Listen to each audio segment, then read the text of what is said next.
किसी के किरदार को बनाती हैं, असली बातें तो वो हैं। और 1947 में वो घड़ी आती है जो भारत के आज तक के इतिहास का सबसे मुश्किल समय है। 1947 में हम आजाद हुए, वो तो ठीक है, आजाद हुए, पर आजाद होना घटना नहीं है, एक प्रक्रिया है, एक प्रोसेस है, लंबा प्रोसेस है जो कई साल चलता है।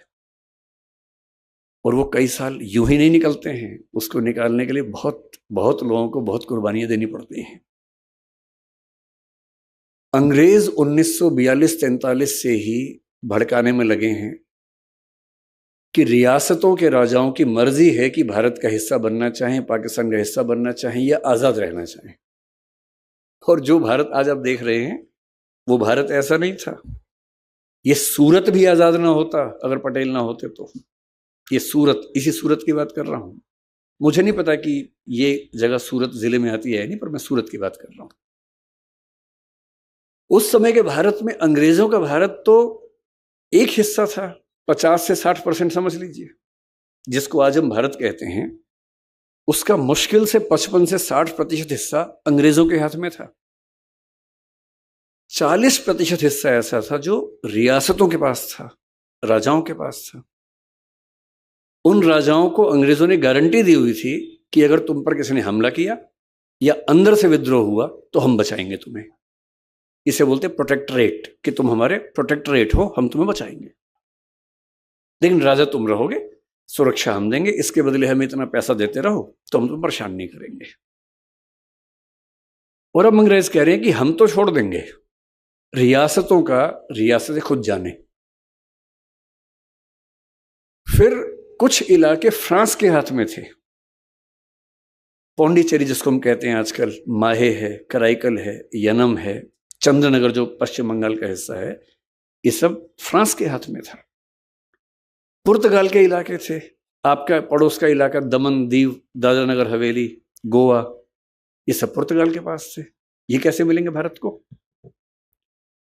और रियासतों में से कई रियासतें मन बना चुकी हैं कि हम तो भारत का हिस्सा नहीं बनेंगे भाई। कुछ भारत के भूगोल में होके कह रहे कि पाकिस्तान का हिस्सा बनेंगे। जूनागढ़ आपका पड़ोस का, हैदराबाद सबसे बड़ी रियासत, जिसके कुछ हिस्से आजकल तमिलनाडु में है, कुछ हिस्से तेलंगाना में है, कुछ हिस्से कर्नाटक में है, कुछ महाराष्ट्र में है। इतनी बड़ी रियासत थी, देश की सबसे बड़ी रियासत। उसका निजाम कह रहा है कि हम तो आजाद रहेंगे क्योंकि पाकिस्तान ने उसे सपोर्ट किया कि हम साथ देंगे तुम्हारा। उधर कश्मीर, कश्मीर तो बॉर्डर पे है, फिर भी एक संभावना बनती थी कि पाकिस्तान का हिस्सा बनेगा, भारत का बनेगा।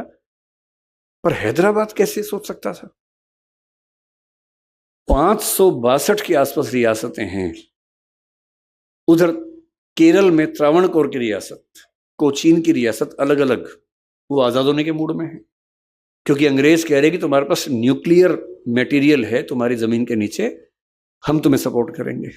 उनको परमाणु बम बनाने हैं और वो जो उसका रॉ मटेरियल चाहिए वो त्रावणकोर के नीचे दबा हुआ है। इधर राजा को शौक चढ़ गया कि हम तो अलग रहेंगे। जितने राजा उतने शौक। उन सबको मनाना है। नेहरू जी और पटेल जी की तुलना मैं करने से बचता हूं, लेकिन नेहरू जी के आदर्श बड़े सुंदर हैं, पर यथार्थ की जमीन पर कैसे मैनेज करना है उस मामले में पटेल का कोई मुकाबला नहीं था, कोई मुकाबला नहीं था। और महात्मा गांधी ने खुद कहा है कि यह काम इस देश में एक ही इंसान कर सकता था और वो थे सरदार वल्लभ भाई पटेल, कोई और कर नहीं सकता था। और इसलिए 1947 में एक मंत्रालय बनाया गया जिसको स्टेट, मतलब रियासती मंत्रालय हिंदी में बोल देते हैं। वो एक एडिशनल मिनिस्ट्री दी गई पटेल को, वीपी मेनन उससे सचिव बने, सेक्रेटरी बने। और इनका काम क्या था? भारत को एक करना है। जो 19वीं सेंचुरी में इटली में मैजनी, गैरिबाल्डी और कैवूर ने किया था, जो 19वीं सेंचुरी के अंतिम हिस्से में बिस्मार्क ने जर्मनी में किया, जर्मन भाषी लोगों को थोड़ा डेनमार्क से लिया, थोड़ा अलग से लिया, थोड़ा प्रशा से बात करके लिया और किसी तरह से जर्मनी को बना दिया जर्मनी। ठीक वैसा ही जो 1776 के आसपास जॉर्ज वॉशिंगटन ने अमेरिका के 13 राज्यों को मिलाकर अमेरिका बनाया था, और जब 1861 में अमेरिका के 7 राज्यों ने छोड़ के नया देश बना लिया और अब्राहम लिंकन ने युद्ध लड़के उन 7 राज्यों को वापस अमेरिका का हिस्सा बना के अमेरिका को एक रखने की हिम्मत दिखाई थी, अब भारत के सामने कुछ कुछ वैसी ही ऐतिहासिक चुनौती थी कि ये देश एक बन पाएगा या नहीं बन पाएगा। मैं कल्पना करता हूं कि अगर पटेल ना होते उस समय और मुझे दिल्ली से यहां आना होता तो वीजा लेके आना पड़ता, सूरत का वीजा, और यदि कार से आता तो बीच में 5 वीजा और लगवाने पड़ते। भोपाल का अलग वीजा लगता, सूरत का अलग वीजा लगता, हैदराबाद जाऊं तो वहां का वीजा अलग। इन सब देशों के पास अपनी अपनी सेनाएं होती, पुलिस नहीं, सेनाएं, सबकी अपनी अपनी करेंसी होती, और युद्ध भारत पाकिस्तान में नहीं होता, भारत और भोपाल में हो रहा होता। भारत और हैदराबाद में युद्ध हो गया और सूरत भारत के साथ है, ऐसी खबरें सुन रहे होते हम लोग। मेरे पास भारत का पासपोर्ट होता, आपके पास सूरत का पासपोर्ट होता। अगर वो नौबत नहीं आई है और आप कश्मीर से कन्याकुमारी बेधड़क घूम सकते हैं, तो इसके लिए जो प्रैक्टिकल विजडम थी ना कि कैसे मनाना है,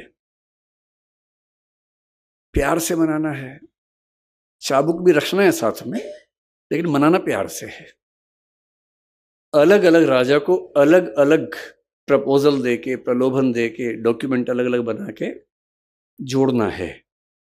बड़े राजाओं को ये ना लगे कि छोटे राजा के बराबर कैसे मान लिया हमें, तो उनको संविधान में प्रमुख पद राज्य प्रमुख का अलग से बना के देना है, वो सब करना है। और 562 में से 559 में केवल बातचीत से कोई समाधान कर ले, इसको 99.9% रिजल्ट कहते हैं। 562 में 559 को बिना एक भी लाठी मारे समझा देना कि भारत का हिस्सा बन जाओ, और बाकी 3 में से 2 को पता भी ना चले क्या हुआ। जूनागढ़ और हैदराबाद आज तक परेशान हैं। हैदराबाद में क्या हुआ, 1 साल के स्टैंड स्टिल एग्रीमेंट के बाद जब पटेल समझ गए कि मामला नहीं सुलझेगा, कहते हैं कि नेहरू जी की भी सहमति लिए बिना, आमतौर पर उनमें सहमति रहती थी हर मामले में, इस मामले में कहते हैं कि थोड़ी तकरार हुई। तकरारें होती थी, होनी भी चाहिए भाई, 2 लोग एकदम एक से सोचेंगे तो फिर 2 क्यों हैं, एक ही काफी है।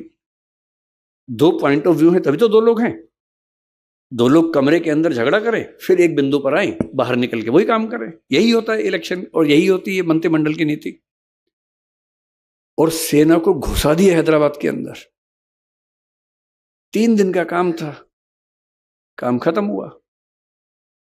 और जब तक सिक्योरिटी काउंसिल में पहुंचे नवाब साहब, निजाम साहब, तो पटेल ने कहा नहीं नहीं, सेना नहीं गई थी, पुलिस गई थी, पुलिस एक्शन था भाई। और तब तक हैदराबाद भारत का हिस्सा हो चुका था कि जहां बातचीत से काम नहीं बनेगा वहां लाठी का इस्तेमाल भी करेंगे। लेकिन देश को एक करने का उद्देश्य छोटी मोटी नीतियों से कि हिंसा अहिंसा, ये सेकेंडरी बात है। पहली बात है कि देश एक है तो हम हैं, वरना तो सब बेमानी बातें हैं।